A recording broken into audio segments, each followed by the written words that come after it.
வணக்கம். அடுத்து நம்ம பார்க்க போகிறது கோஷபதி சாஸ்திர மந்திரம்.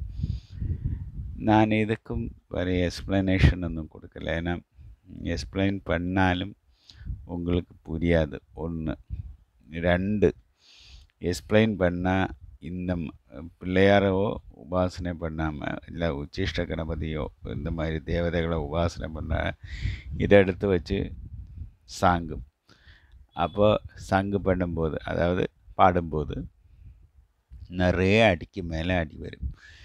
இது உங்களுக்கு மட்டும் இல்லை, சொல்லிக் கொடுக்குற எனக்கும் வரும். அதனால் இதோட இம்பார்ட்டன்ட் இது ஒரு க்ளூ மட்டும்தானே. இது பாலி, மலேசியா, கோவா இந்த மாதிரி இடத்துல நிறைய யூஸ் பண்ணுற மந்திரமாக்கும். அதோட அர்த்தம் உங்களுக்கு புரியுமா இருந்தால் புரியட்டும். Thank you friends. ஓம் க்ரூம் நம பராய கோப்த்ரே கோஷபதயே நம. ஓம் க்ரூம் நம பராய கோப்த்ரே கோஷபதயே நம. இதாக்கும் மந்திரம். Thank you friends. தேங்க்யூ. சப்ஸ்கிரைப் பண்ணுங்கோ, ஷேர் பண்ணுங்கோ.